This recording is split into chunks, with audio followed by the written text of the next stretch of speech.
Hey, it's Matt with PriceActionTradingSystem.com, and it is Monday. It's July 31st. This will be our chart lesson for today, and looks like we're going to wrap up a month today and start a new month.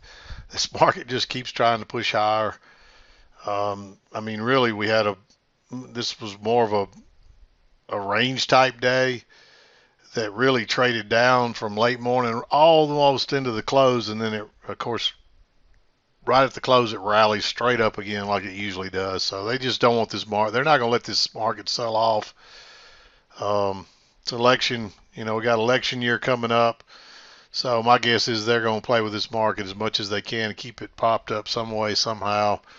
Um, Maybe the valuations of the stock market deserve it. I don't know. But anyway, I wouldn't expect this thing to do anything different right now because it just keeps going up. So don't argue with it. If it goes up, go with it. You can see we get a little sell off, but it's just not much of anything. This was the last really big set. I wouldn't call this a big sell off, but there was two legs. Here you got two legs, but one of them just a little minor nothing. Here you just went sideways. That's a sign of a strong market. One that can't sell off, one that doesn't have very big correction, and this is a daily chart. And so we just hadn't had many big corrections, more than a day or two at a time, really. At least not since back in June sometime. So in the last month, this is the biggest correction we've had. Two down days at once. This was more of an inside day, and then we rallied like crazy from there. So just don't argue with this market. It wants to go higher, but just be careful getting long into the highs. That's what you got to be careful of. Try to get in. If it bounces down here, try to get in down here. Don't try to enter right in the highs because you'll get burned like that. If you gamble on it going higher, you'll wish you didn't most times. So anyway, that's what it looks like on the daily. Let's flip over to the intraday 2000 tick intraday chart and go from there. And here it is, and you can see really they drove this thing down to right into 3 o'clock, and then it rallied straight up. Look at all the buying that came in there. Rallied straight up and ends up an up day. But really, for the most part, we traded down from just around 9 o'clock this morning until almost 3 o'clock. A lot of mixed sideways trading, but you can clearly see there's a down. There's like a little spike in channel. It's not a very strong channel, but it's there. We get a break, move to a new low, and it rallies like Christmas time. Rallies like tomorrow's Christmas with the biggest buying in history. But anyway, just being silly there. But it just rallies into oblivion, straight up to the highs of the day, and it does it in, let's just see what time period it did it in. It did it in 26 minutes. Took it all day to go from that point to the lows, and it took it 26 minutes to go up 20 and a half points, which, that used to be a big day, and the ES was 20 points a day not very long ago. So it's crazy. But anyway, we don't argue with the market. Let's zoom in here, go through the trades, and we'll wrap the day up. There's quite a few trades here today. 7 o'clock came right in here. These last two pushes up, and we turned down. Then we're just bouncing along. This second entry is tempting. I'm not crazy about that because you're below the EMA. There is a break and a new low, and a lot of times you can ignore an early break in the overnight like this. If it gets back into the trend line and keeps going, you don't know for sure, so you're just guessing, so you need a really good setup. So maybe you skip this second entry, but when you get the higher low after that, and really you could almost call that a triple test, if it breaks above that, go with it. Then it comes back, bounces at the same place again, then gives you a second entry long on a triple test. If it breaks above that, again, go with it. You're just playing this little, what looks like a range now. This is a good example of why you don't go, if it makes a new high like that on a breakout, that you don't go short. Because I guarantee you there's somebody watching this video that saw this bearish bar, but it's at the breakout up here, and they went short right there, and they got burned. When it ticks one tick short down and turns up and starts going out the other side, um, you're probably burned. So I don't recommend reversing, because a lot of times it'll break higher and then turn back down. Just get out of the trade. When it breaks that one tick and starts rocketing up, just get out of the trade. Take what you can get. Try to get out at scratch or whatever. And I tell you not to monkey with your trades. And if you're sim trading, you probably shouldn't, because you need to learn to see this stuff and watch it in real time. If you just scratch that trade, then you may be messing up there. But watch this stuff and study it, and then mark it and come back and study it at the end of the day, so you can be prepared for it. And over time, you learn how price movements react, and you don't get caught off guard so much. So that's what takes this so long. It doesn't take that long to really learn the strategy. Most people can learn the strategy pretty solidly within a few months, some within a few weeks. But the hard part is getting this. This is a skill, and the best way I know how to tell you is like trying to learn to play a piano. There's probably a bunch of people listening that can play a piano, but you couldn't go play in a world class professional environment. You're not that good. How do you get that? How would you get that good? You have to play every day, practice. It's a skill, and you have to hone it. And trading is no different than that. There's probably a bunch of people here that understand the strategy, can understand the chart movements and all that and the rules, but you don't have the skill because you haven't done it long enough. You have to hone that skill and get better and better at reading this chart. It's like a language, and you got to learn to read it. And so you got to hone that skill. And that's the best way I know to describe it, is just like you can't learn to play the piano and expect to play professionally in a couple of months. You can't learn to trade and expect to trade professionally in a few months. It's impossible. I don't care what anybody says. I'm not saying nobody's ever done it, but my guess is very few and far between. They already had some kind of skills at this, and the average person cannot do this in a few months, and most can't do it in a couple of years. There's too much skill involved in being able to read this chart. Yeah, you can learn the strategy and get pretty good at it and get on the sim and get going and maybe do okay, but doesn't mean you're going to make money at it yet, because once you start trading live, the mental aspect comes in and everything changes. But let's get back to the trades. But notice that we had a failed breakout, then we made a lower high here, still a little ways away from the EMA. Just go short right there. That's the trade of the day if you took it. Either one of these probably would have got a runner, and you'd probably been done. That would have been the only trade you need today.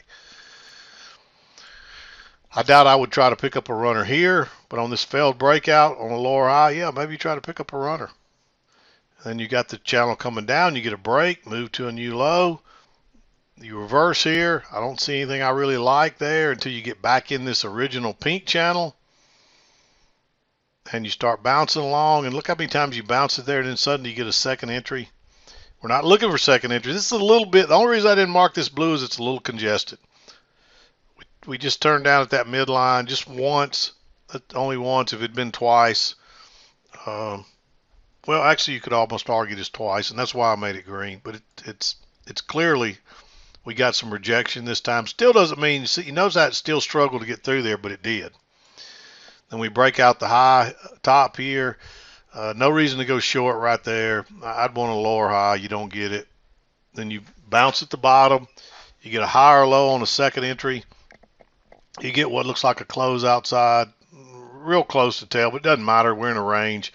But so you get a close outside for sure here, and you make that triple test right there. I like going long there. You run up, and notice how now you can't quite get back to the highs. You're just kind of chopping around. I don't like anything in here, especially in this choppy stuff right in the middle. That's where you got to be real careful. You got to get in down here or up here, or either on the bigger range here, or you got to get something off a good tight trend like this right here, and usually don't get much option off that. This one was tempting. You could see it as a failed breakout, maybe a double top, but I'd like to see a triple test there, and I don't see it. Lower high here, but you don't have much. It's really kind of late to be trading the lower high, so it's not really tradable. You might even say there's a failure here, but trading a breakout, you got to be real careful. And it drops on down. Your measured move is this dash line based on the width of that range. And it just kind of chops along here until, and notice you got to channel up. You have to see these little small channels. You get a break, new high. Then you get a channel down here, which was the retest of this one. It doesn't quite get there. Then you get another channel up, close outside, second entry long, move to a new high. I like this one because it looks like we're in a range here, and there's plenty of room back to these highs, and that turns out to be a good one. Then we turn back down, and this time we get a channel that just keeps going. I don't see anything there that's tradable. Bounces down here. That's tempting because it's not quite to the overnight lows though, so I think you got to skip that. There's no break of this channel. And then you get one working up. There is a little bit of a trap here. If you traded this on the engulfing, there's plenty of room back here, so maybe you take that one. The only problem I have with that one is that's the first close outside the channel, so it's a good chance it could turn back down. So you got to almost enter it on the engulfing and hope it's headed back to the EMA. And so I think you're pushing it a little bit there. It's a little risky. And of course you get your break, move to a new high, and then you're working down. You get your break, move to a new low. Now here you got a lower high with a big bearish bar.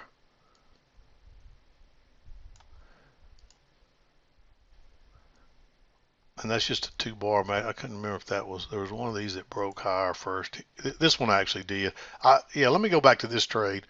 I don't think I would go short right there, but when this broke higher and turned down on the engulfing bar that far away from the EMA, I like going short there. It's also a second entry short if you count first entry, second entry.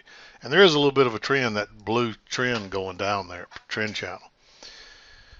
But here you get a break, a new low, then you get a fail. It tries to go higher and fails. Again, I would not go short down here, but I like going short on the engulfing bar. You got plenty of room to this last one, and it may come all the way back down again. It's good for a scalp, nothing more, and then you're just kind of chopping sideways. And it runs back. You get your first break, and again, you get a second entry. This makes a double top up here.